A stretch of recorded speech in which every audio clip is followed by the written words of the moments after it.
This is episode 7 of Listening Circle.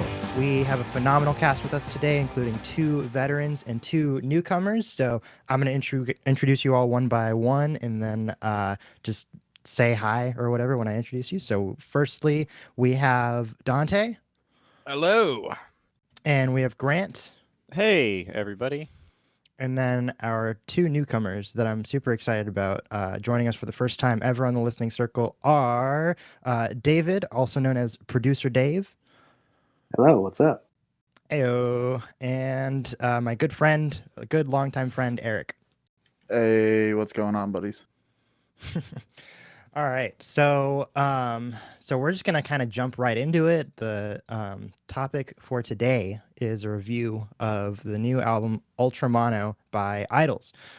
This is a rock band from England. They're pretty popular on the internet, and they are commonly known as being sort of post-punk, although according to their vocalist, Joe Talbot, for the last fucking time, we are not a punk band. And I don't know about you guys, but when I read that for the first time, I thought that's probably the most punk thing I've ever heard. But they are known for their super progressive lyrics, high energy, kind of noise rock atmosphere at times. They're super fun. I believe Grant and Dante and I Grant and David and I are all familiar with them before this album came out, right? Yeah, big fan. Correct, yeah. Mm-hmm. And then for Eric and Dante, this is kind of their first time listening to Yeah, Idols. take a shot for every time Dante says, "Well, I've never heard this band before." Yeah. So I listened to the wrong album. So that's the goal here. The whole goal of this podcast is to introduce Dante to new albums. Yeah, pretty much. But yeah, so I guess let's just get right into it. I know we all have some of us may have some strong opinions on this album. Some of us may have some not so strong opinions. I don't really know yet. That we're gonna find out. So I'm gonna start with you, Grant. What was, as a longtime Idols fan who went with me to go see them in concert a few years ago, what was your actually, I think it was about a year ago. Yeah, that was super fun. Yeah, remember concerts? Good times. Yeah, yeah, I didn't like this album when I first. Well, okay, I liked it, but I didn't like it as much as their last album, "Joy Is an Act of Resistance." When I first listened to Ultramono, but now that I've listened to it, I did kind of like a really close read along with the lyrics last night, and yeah, I really enjoy it. I like a lot of the confidence from it, because you can kind of tell, and I kind of gathered this. There was an interview that Joe did with the Needle Drop, where he's kind of talking about sloganism and the frustration with that, and coming across as too cliche. And there's a couple mentions of it in some of the tracks, but ultimately I feel like there is a really nice confidence to this, where basically the band's like, we don't really give a shit what you guys think, and this is our message, and we're just gonna have a whole bunch of positive energy. So after a much closer listen, I think I like it a lot more than I did initially.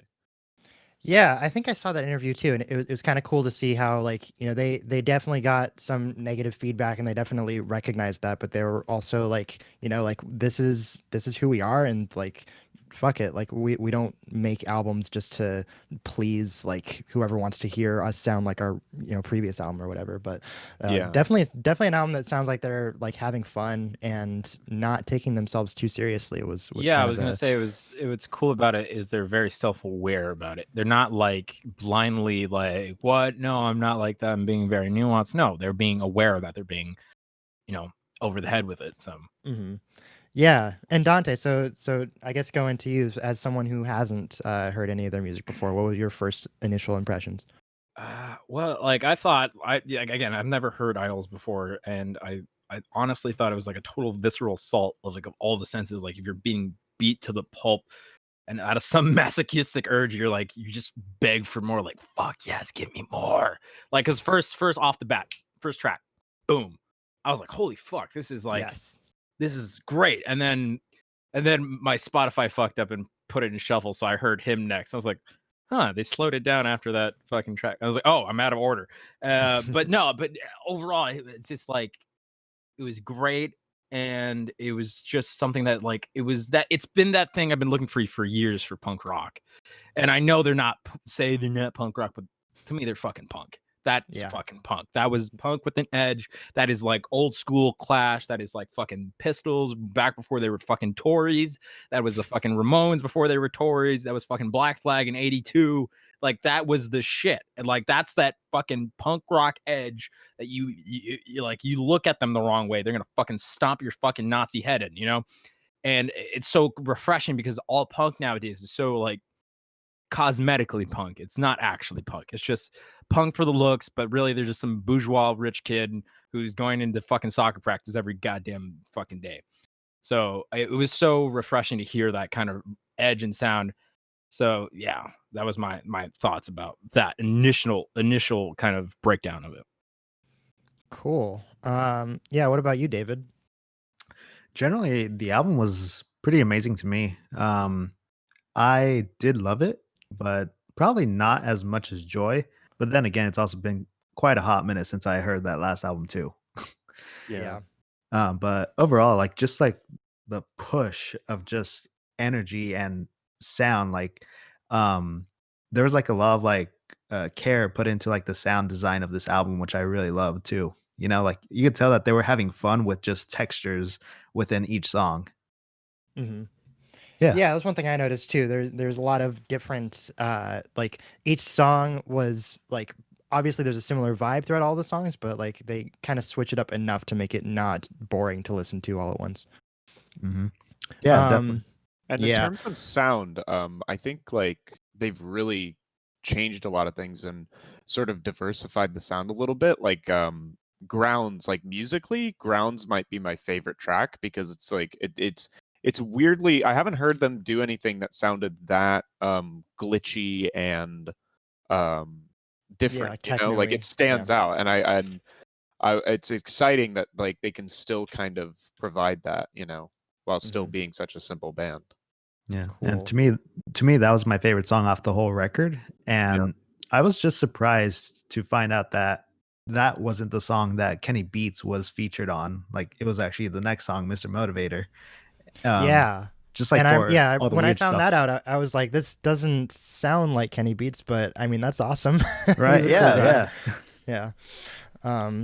All right, so Eric, what about you? I know we tried not to talk about it too much before the recording, but I got a feeling that you might have some thoughts on this album that are a little contrary to what we've been saying. I listened to the wrong album.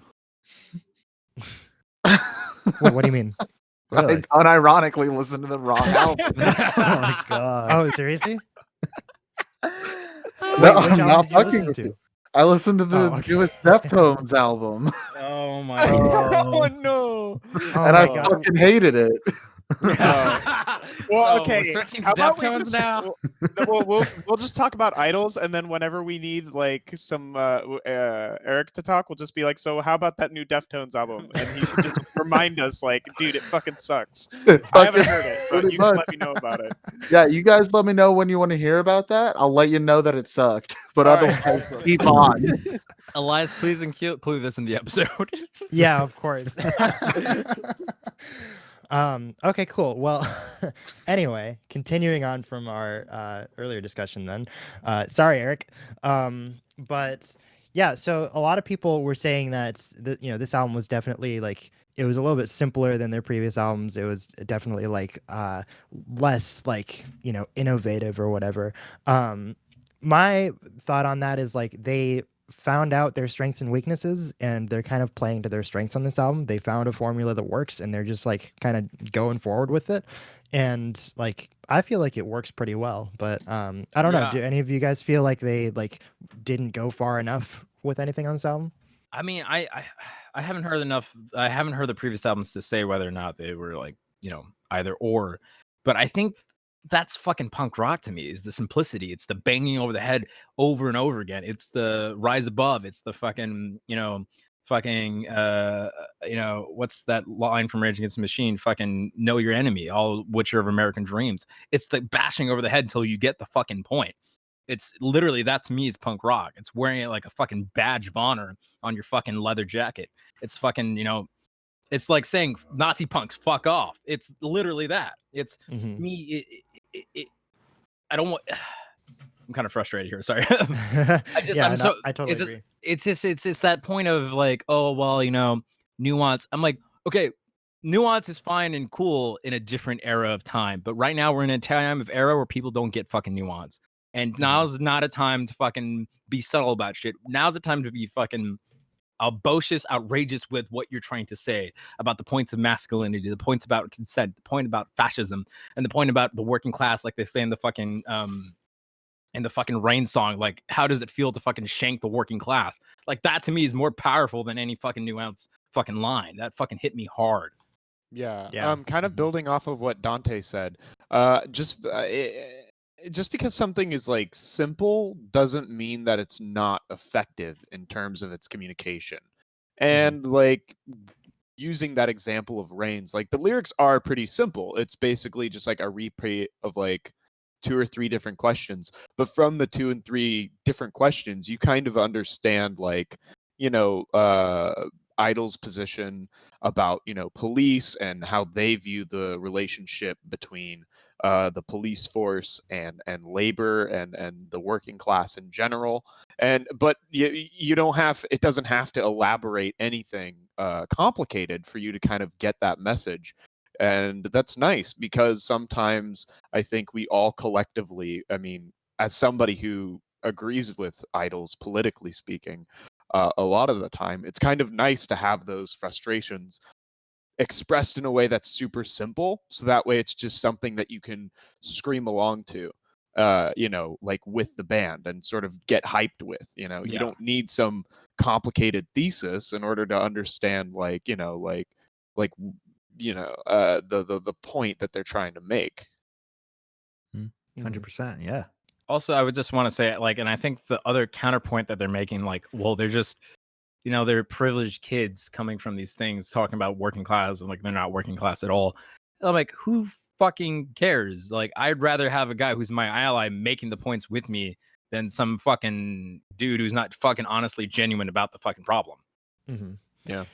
Yeah, I think to say otherwise would be kind of like, gatekeeping your entire movement. Like, only, well, as we all know, leftists are really good at that. So yeah, we are. Ironically, Labor Party, bitch. Yeah, right. Oh boy. All right. Yeah. Well, we don't have to get into that shit, but yeah.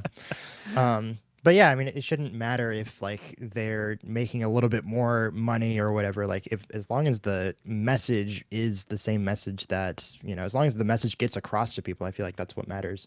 Yeah. I feel like are there I any? understand it. Sorry, go ahead. No, go ahead. I understand if it was like saying like how certain celebrities, say these messages and they're just doing it to benefit off money, and then that's it, all they do. But these guys seem like they're honestly genuine, honestly pushing the narrative, and honestly pushing the fight for the change. It's not like they're just doing it to be like, oh yeah, I'm on your side. Not fucking really. And even if they were doing it just for money or whatever, like, who cares? It sounds good, and I agree with it. So, like, it's a fucking record, guys. Yeah, it's not fucking the manifesto. Yeah. Were there any particular songs that you guys liked? I thought it started off really well and ended really well, especially. But were there any like specific highlights for you guys? To me, Model Village, the French one, I'm gonna fucking butcher if I try, and Rains. Those were like 3 that like hit me fucking like literally. I was just like chilling with a coffee, and all of a sudden I start getting up and starting fucking like just wanting to fucking punch something. Yeah, I think all the songs on the album are pretty good. I was a really big fan of Carcinogenic. I thought that was a really good one. Track. Yet another one where it's like, it's a simple message, it's simply stated, but in terms of like what the song is actually talking about, it's a pretty serious issue in terms of just like the totality of our society and how through like greed and sort of like austerity and so forth, like we have these problems, and it just feels like we're all experiencing this cancer together and like venting that frustration. Super nice, super cathartic. Yeah, I felt the chorus from that song was super powerful. You only die once, you'll never come back. You're gone when Oh, you're yeah. gone, so love what you can. Yeah. Yeah. Hashtag Yodo. Yep. Yodo. Also, Killing with Kindness was a really good track. Yeah. Yeah. Like I thought it was a refresher. All of a sudden, like you hear just like this piano, like, oh, they're changing it up. It's gonna be this, especially for someone who hasn't heard Idols before. I was like, oh, they're just changing it up, and then they're gonna do a whole thing, and then boom, hits you the head over again. So you think you just cleanse your palate, but really you're just getting another ass kicking. Mm-hmm. Yeah. And then with Kill Them with Kindness and also War. He does this kind of like I don't remember it standing out as much on previous albums, but like sort of like this manic like screaming, like he starts the track like barking, like and like with War he's just like cha-cha-ching, and it's just like my man Joe is just fucking flying off the handlebars, and honestly I'm here for it. Like It's like Joe sonically there's a lot on this album that I really hope to see in the future from Idols that I think that they can build on and create some sort of new sound that's exciting and still Idols. Mhm.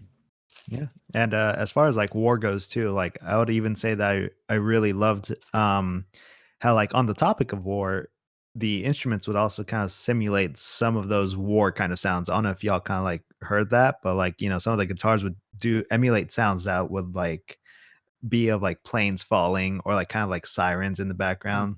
Like it was really cool to like feel that kind of war aspect of it.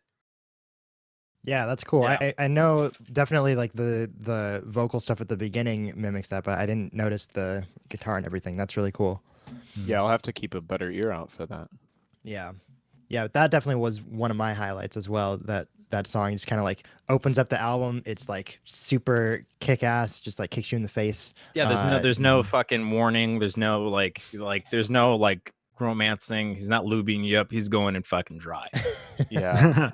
And yeah. the cool thing that's comparing it to Joy as an Act of Resistance is that's another album that has like a super kick-ass opener, but it's totally different because the opening track for the last album, it's sort of like a slow build, and then it kind of it pops off. But this one is like right out of the gate, just let's go. Yeah. And so yeah, Which big kind of fan. reflects the difference between the albums as a whole, almost, right? Because like this opening track, like it's pretty much straight to the point, and I feel like the whole album is also pretty much straight to the point, right? Where they're not like off in all these different directions. They're sort of just like straightforward rock music, Yeah. Yeah. Which Yeah. I really appreciated. And I Yeah, also even really with the appreciate their lyrics. approach to it as like it's rock music straightforward for sure, but it's also bringing that hip hop element with the drums. How they they balance not only the guitar tones, like how they had that heavy push, but also the heavy push with the drums where it was like just in your fucking face and visceral. Mm-hmm. Yeah, I love a lot of the drum beats on this. Oh, it's so good.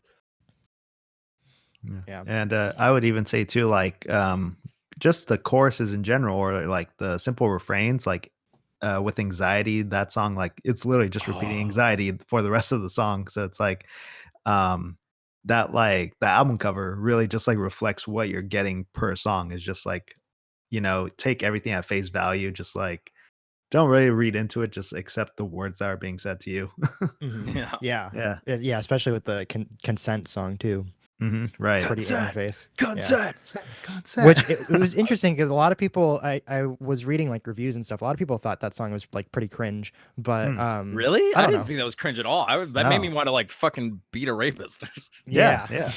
Yeah, that I would definitely agree with that. Yeah, but I think that goes into what we were saying earlier, where some people thought the album as a whole was like, oh, it's not like deep enough, man. It's like you're overthinking it. Like it's a rock album, it's a punk album, Yeah, is it a little sometimes like is it sometimes a little cringe when somebody makes like a point that should be obvious like in a vacuum? Yeah, like if somebody was just like expecting a big applause for saying rape or sexual assault is bad, like yeah, that's pretty cringe. But like in the context of an album where it's like, yeah, we're just trying to make a bunch of songs with positive messages that are fun to listen to and like you can do shit. Is it really that cringe? Not really. Like I don't know. People are so quick to call like fucking everything cringe. I feel like everything to everybody nowadays is just cringe. Like, oh, you're posting wholesomeness? Cringe. Yeah. Yeah. You Yeah, breathe that's oxygen on Earth? That's pretty cringe, bro. Sorry. yeah. I think there was a quote by the singer. I forgot where I wrote it down, but like it kind of summed up the album. What you just said, like the joyness of it. I'm trying to find it. Oh, that joy is an act of resistance, and I thought that was like such a good thematic tagline for this album. Well, that's actually the title of their previous album. Oh, I didn't know that. Yeah. I was like, who's gonna tell him? I don't know, Dante. That was a little cringe. What? You're being ignorant to something you've never really heard of? Yeah. Cringe. Yeah. Hey guys, I'm gonna be dropping an album soon. It's called Cringe is an Act of Resistance, where I just fucking own all the cringe and I build a little house for it, you know? Elias, did you read the Pitchfork review? I read some of it, yeah, and that was the one That where... was cringe for sure. Yeah, that was what kind of made me think, like, they're just kind of like overthinking it or like missing the point almost. Yeah, I was like, I wrote it down in my fucking notes. They were like saying shit like, but it stumbles itself over at every turn, being unresulting in being a broad and unfocused attempt to speak into the moment. I'm like, unfocused? Like the whole album was straight to the fucking point. Did you miss that? Yeah. Like there's not a single thing I missed, and I was on board every single way. I may not have liked as Donka as the closing fucking song, but I thought overall, like, it was beginning to end fucking just fucking so linear and so fucking tightly wound. Like there's no way that could be said without being going, you're a fucking stupid. Yeah, no, I totally agree. Yeah, I was just gonna say the same point again. Thinking too hard about it, like, just chill. It's an album, you know, it's fun. But yeah, yeah. So you mentioned the last track you weren't as fond of. Not because it's a bad track. I just didn't think it was. I think him should have been the closing track. I think that would have been a great Yeah, I done. agree. And then Dante was like, come on, you had me with this great moment of him. If you had Donkey before him, then I would have been perfect. I have a similar critique, actually, going back to their last album. I have a similar critique of that album as well, where they put the slow song like in the middle of the album. I forget what the name of it is, but it's about a miscarriage or some shit. And then they end the album on like a fast-paced one. And I was like, why? So I like the placement of him as close to the end. I don't know if I entirely agree with Dante. I do like how I like the music up until the lyrics for Donka, because I remember it was like a minute or so of just like really nice, like loud noise music, kind of. Yeah, that's what I like. And the ending riff is super melodic too. Yeah, and I really enjoyed that.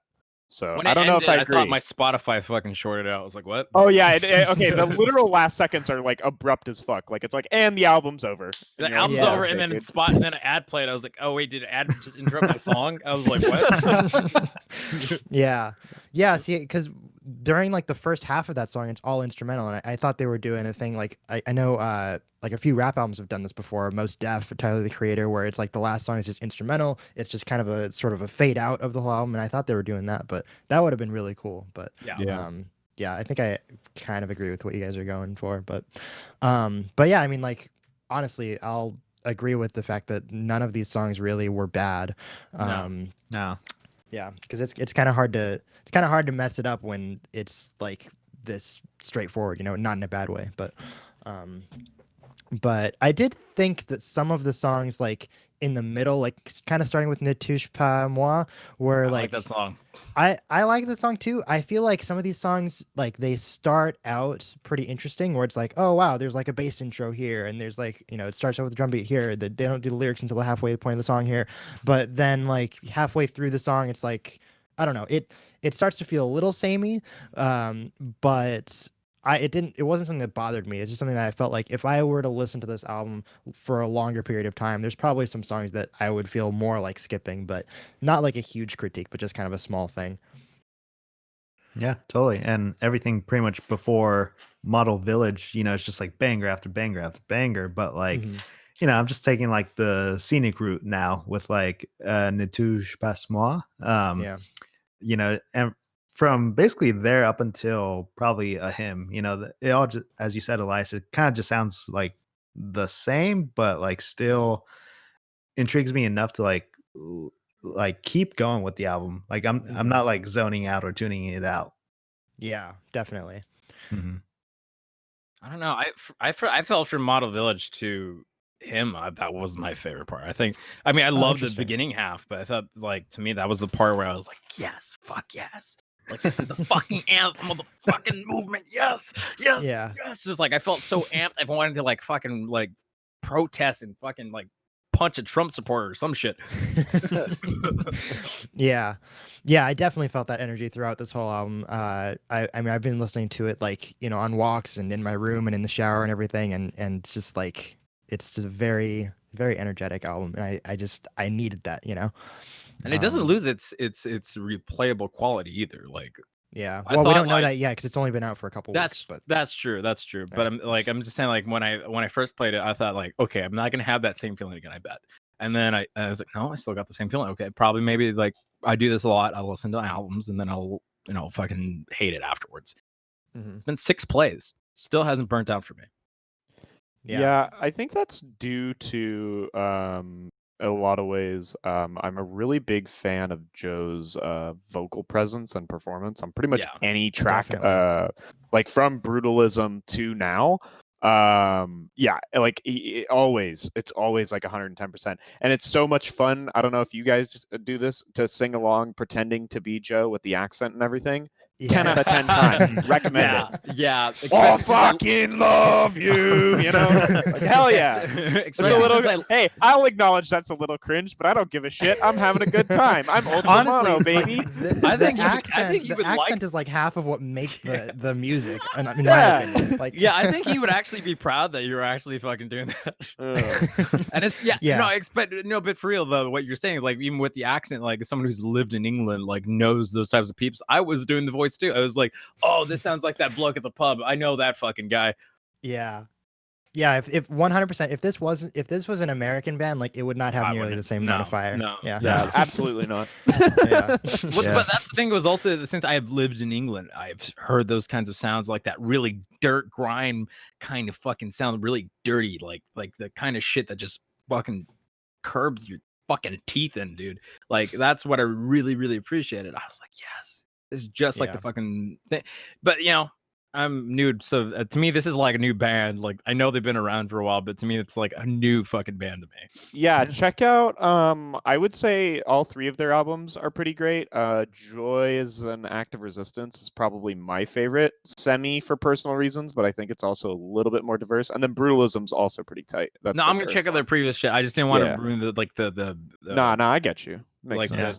the what's the impact of this album on me. I didn't want to I'm gonna fucking, because I do that a lot. I'll be like, I'll watch a filmmaker's like film that it really moved me, and I'll watch like a previous film he did, and I'm like, I fucking hated that movie now. Right. Yeah. No, I get you for sure. And going back about the whole accent thing too, like that was a big reason when I first wanted to start listening to idols, and I started with Brutalism. I did not like the album because of like the heavy accent.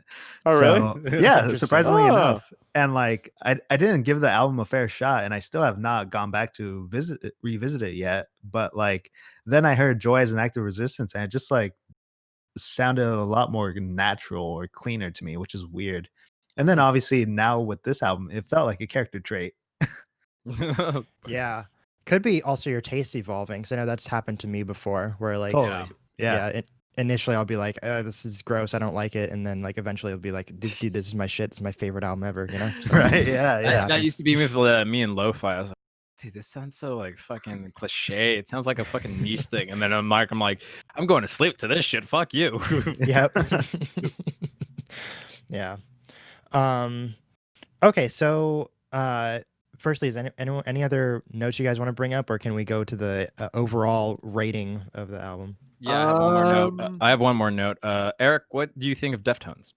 Dude, that Ohms album sucked so bad. Dude. It was. I listened to a shitty album twice, and it was the wrong album. Love it. Oh man. Yeah. Dedication. Yeah, I don't think I have anything to add. We could talk about like favorite lyrics or whatever, but yeah, overall it's just a lot of fun.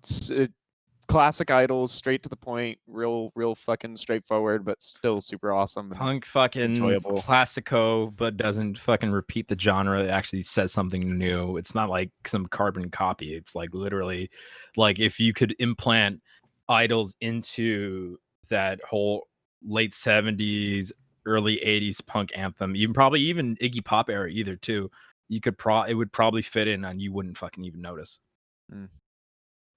And for me, just this album was just like a huge soundscape. Like I just love the way that this album was recorded, and it just like really punches, and the care that it just sounds like they took with the textures, with like the electronics and like guitar tones and what have you. Like it just really slaps.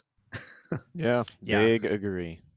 Yeah, totally agreed on all points. Yeah, I would say it's a very well put together album. It's one that I would, I've listened to it pretty much anywhere, anytime. And it's a lot of fun. I've listened to this probably partly because of the review, but also just because I like it a lot. Probably I've listened to it like more often than the previous albums. But this kind of makes me want to go back to Joy as an Act of Resistance, and actually also Brutalism, which I haven't heard yet, and kind of like go back to those again. But number ratings for you all, I would give this like an 8. What would you say, Dante? I would say light 8. Originally it was like 8 to 9. And then I heard the review with Fantano, and then I read the Pitchfork review, and I listened to the interview, and I was like, yeah, I can see the points, but I don't agree with it. Light 8, but definitely, yeah, it's swaying back and forth between light 8 and strong 8. Yeah. Yeah, to Grant me, or David? David, go for it.